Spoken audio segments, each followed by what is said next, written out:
Herzlich willkommen zu einem neuen Video. Heute zeige ich euch ein Rezept für Spritzgebäck.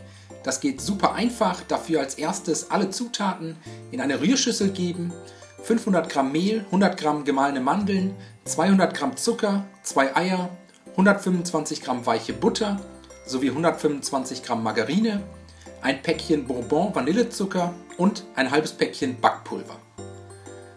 Anschließend alles mit einer Küchenmaschine oder einem Mixer mit Knethaken für 4 bis 5 Minuten verkneten, bis sich alle Zutaten gleichmäßig verteilt haben und ein glatter Teig daraus entstanden ist.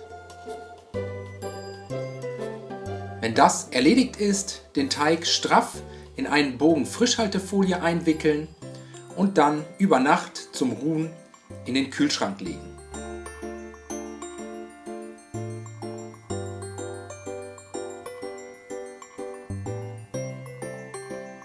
Am nächsten Tag einen Fleischwolf mit Gebäckvorsatz zusammenbauen, den Teig nach und nach durch den Fleischwolf drehen und so das Spritzgebäck mit eurem Lieblingsmuster herstellen.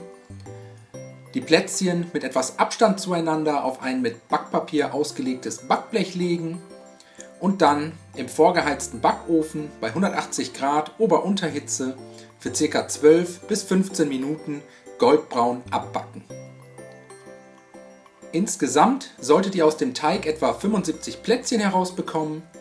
Die fertigen Plätzchen nach ca. 15 Minuten aus dem Ofen holen. So sehen sie dann aus, goldbraun und wunderbar knusprig. Die Plätzchen jetzt erstmal abkühlen lassen und dann könnt ihr die Spritzgebäckstangen noch mit etwas Schokolade verzieren. Dafür einfach mit einer Seite in geschmolzene Zartbitterschokolade tauchen und anschließend auf Backpapier aushärten lassen.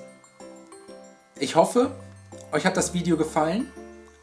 Ich wünsche euch viel Spaß beim Nachbacken. Bis zum nächsten Mal.